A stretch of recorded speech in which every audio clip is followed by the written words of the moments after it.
Hello friends, आज की इस वीडियो में हम बात करने वाले हैं G20 ग्रुपिंग की। ये एक बहुत पॉपुलर ग्रुपिंग है। इसकी पॉपुलैरिटी इंडिया में तब बढ़ी जब इंडिया में G20 समिट था। 2023 की बात कर रहा हूं मैं। बट क्या है ये G20, ये हमें जानना जरूरी है। क्यों इस टाइप की ऑर्गेनाइजेशन फॉर्म करने की नीड पड़ी? तो दोस्तों, सबसे पहले तो G20 group of 20 biggest economies of the world. अब 20 सबसे बड़ी इकोनॉमीज को एक साथ आने की क्यों नीड पड़ी? इस G20 में डेवलप्ड इकोनॉमीज तो है ही हैं, डेवलपिंग भी है। नीड इसलिए पड़ी कि हम एक ग्लोबलाइज्ड वर्ल्ड की तरफ बढ़ रहे थे। यह साल था 1999 जब इसका फॉर्मेशन हुआ। क्यों हुआ? क्योंकि ग्लोबलाइजेशन बढ़ रहा था। ग्लोबलाइजेशन का मतलब होता है integration of economies. Integration of economies का मतलब है कि जब एक कंट्री से दूसरी कंट्री इन्वेस्टमेंट जाने लग जाए, टेक्नोलॉजी जाने लग जाए, ट्रेड होने लग जाए, लोग इधर से उधर जाने लग जाए फॉर बिजनेस पर्पसेस, तो हम कहेंगे कि भाई ग्लोबलाइजेशन हो रहा है। अब इन्वेस्टमेंट, टेक्नोलॉजी, ट्रेड होने से विकास होता है, डेवलपमेंट होता है, प्रॉस्पेरिटी आती है, no doubt about this fact.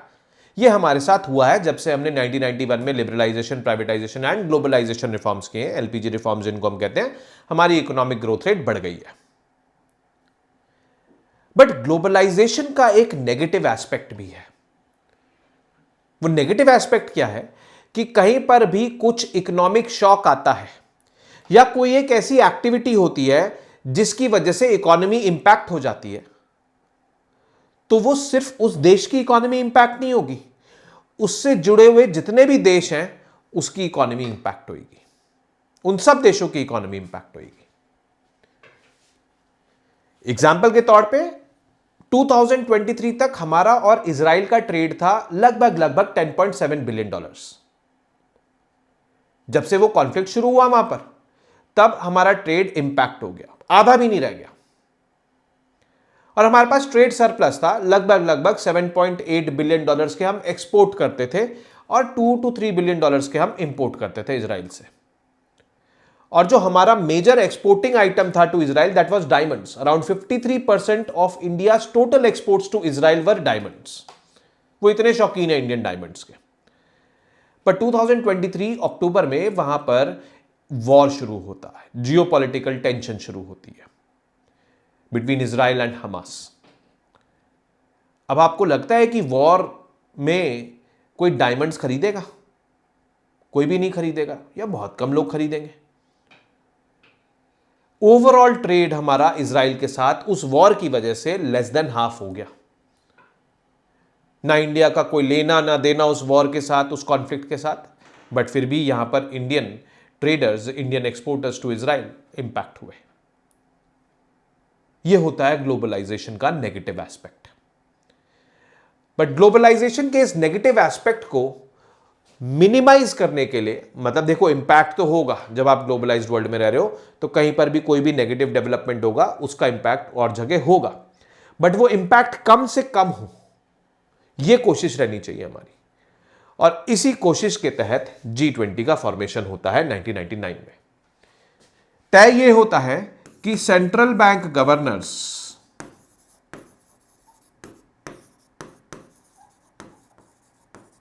Plus finance ministers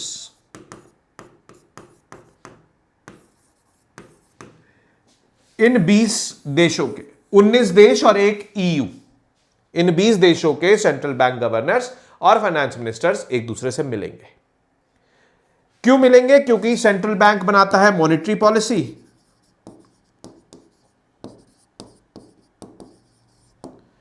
और फाइनेंस मिनिस्टर बनाते हैं फिस्कल पॉलिसी।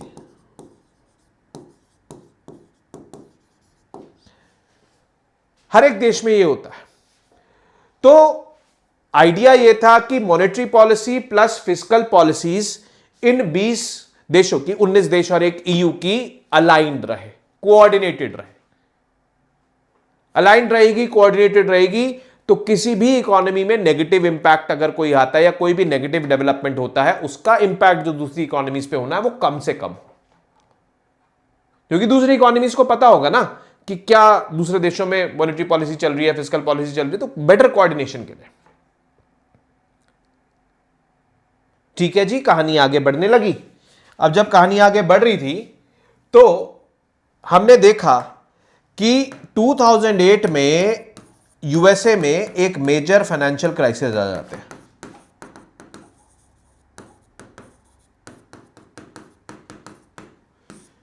और इस मेजर फाइनेंशियल क्राइसिस के इंपैक्ट पूरी दुनिया भर में पड़ते हैं, किसी पे ज्यादा किसी पे कम, बट पड़ते पूरी दुनिया भर में। जैसे इंडिया पे कम पड़ा,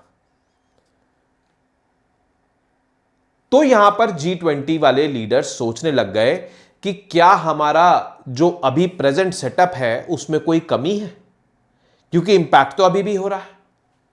तो इसीलिए यहीं पर डिसाइड किया गया कि हम समिट लेवल मीटिंग्स भी करेंगे। समिट लेवल मतलब कि हेड्स ऑफ द स्टेट्स या हेड ऑफ द गवर्नमेंट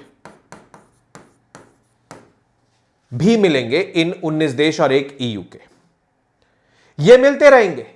इसको हमने एक नाम दे दिया फाइनेंस ट्रैक।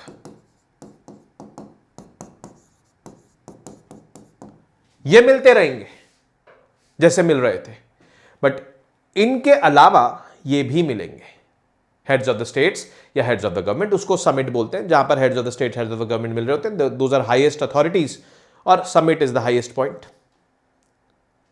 हर साल G20 समिट होगा और वो रोटेशन के बेसिस पे होगा। आज इस साल इस कंट्री में, अगले साल उस कंट्री में, उसके अगले साल उस कंट्री में। वो पूरा एक सीक्वेंस पहले ही तय कर लिया था। एंड इसी तरह 2009 से शुरू हुए G20 समिट्स। 2023 वाला समिट, G20 समिट, इंडिया में था। उस समिट में इंडिया ने अफ्रीकन यूनियन को as the 21st full time member of G20 include किया। तो आज की डेट में G20 में 20 मेंबर्स नहीं है, 21 मेंबर्स हैं। 2024 वाला जो G20 समिट था, that was hosted by Brazil. वहां पर अफ्रीकन यूनियन ने पहली बार as a full time member participate किया। ठीक है, अब यहां पर हम ये देखते हैं कि ये जो समिट लेवल होता है ये क्या होता है। इसको हम एक नाम देते हैं शेरपा ट्रैक।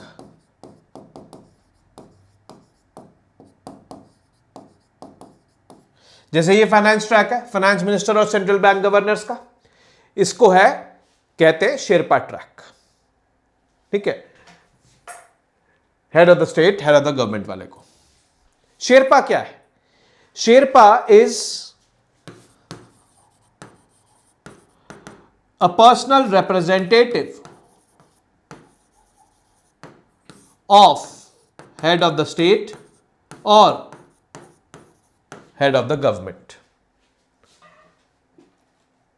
अब जैसे 2023 में हमने समिट होस्ट किया, बट हमारे पास 2022 में इंडोनेशिया से प्रेसिडेंसी हैंडओवर हो गई थी।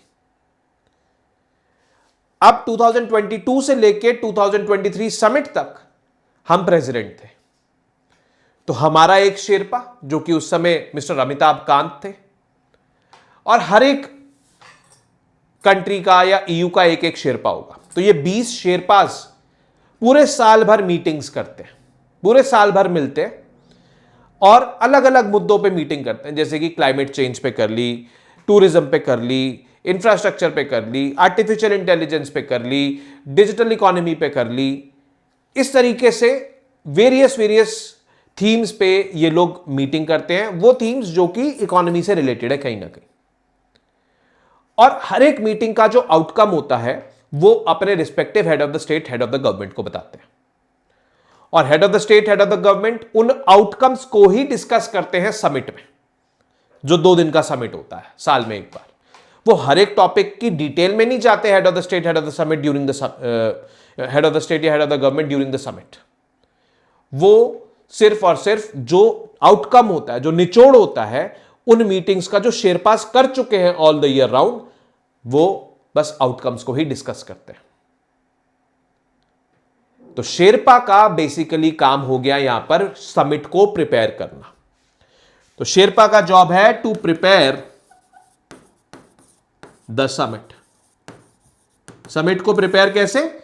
जो आउटकम्स है, जितनी भी मीटिंग्स हुई हैं, उसका आउटकम्स अपने head of the state, head of the government को कम्युनिकेट करेंगे और head of the state, head of the government summit के दौरान उन आउटकम्स पे ही चर्चा करेंगे। तो ये चीज बेसिकली है। अब यहां पर इस तरीके से G20 काम करता है। यूपीएससी इस बारे में क्वेश्चन पूछ चुका है, ठीक है। एक और चीज जो आपको जाननी चाहिए विद रिस्पेक्ट टू G20, वो है G20 ट्रोइका। ट्रोइका मतलब तिगड़ी। G20 ट्रोइका का सिंपल मतलब है पास्ट प्रेसिडेंट, प्रेजेंट प्रेसिडेंट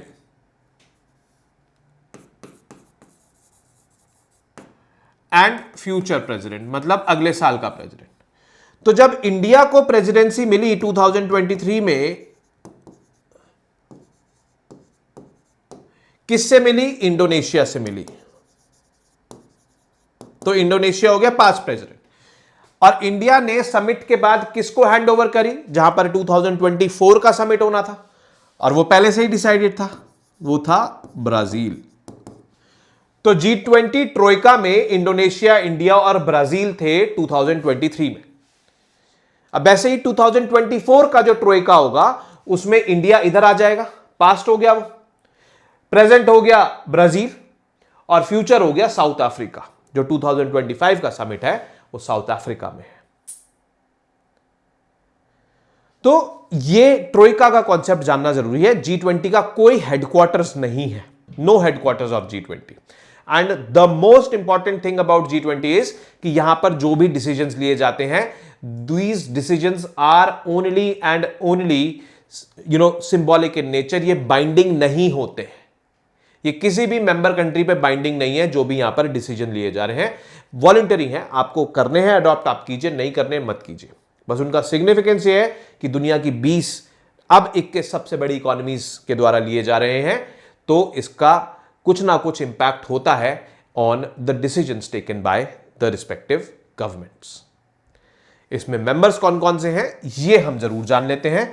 जो हम 21 मेंबर्स की बात कर रहे हैं, तो ये जो आपके स्क्रीन पर दिख रहा है वो है, हम कॉन्टिनेंट वाइज अगर मेंबरशिप याद करें तो वो ज्यादा अच्छा बेनिफिशियल होता है हमारे लिए। जैसे कि कनाडा, यूनाइटेड स्टेट्स और मेक्सिको नॉर्थ अमेरिका में से, ब्राजील और अर्जेंटीना साउथ अमेरिका में से, ठीक है। फिर हम पहुंचते हैं यूरोप, वहां पे यूके, फ्रांस, जर्मनी, इटली और ईयू। अब इनमें से फ्रांस, जर्मनी और इटली ईयू के भी पार्ट है, बट ईयू को एक अलग एंटिटी माना गया है और ये 3-4 कंट्रीज को अलग एंटिटी माना गया, ठीक है। फिर हम आते हैं अफ्रीका में, साउथ अफ्रीका और अफ्रीकन यूनियन हो गया। फिर हम आते हैं एशिया में, सबसे ज्यादा नंबर ऑफ कंट्रीज एशिया से, Saudi Arabia, Turkey, Russia, China, India, Japan, south Korea, Indonesia. ये हो गई एशिया की कंट्रीज। और अब लास्ट ऑस्ट्रेलिया, ये अलग कॉन्टिनेंट भी है, कंट्री भी है। तो मेंबरशिप हम कॉन्टिनेंट वाइज अगर जाएंगे तो थोड़ा सा आसान हो जाएगा हमारे लिए मेंबरशिप याद करना। तो आज की वीडियो में बस इतना ही। मैं आपको इस टाइप की और वीडियोस के साथ मिलता रहूंगा। Till then you guys very well know what to do. Keep reading, keep writing, keep revising, and most importantly keep watching our videos and keep supporting us. Namaste. Jai Hind.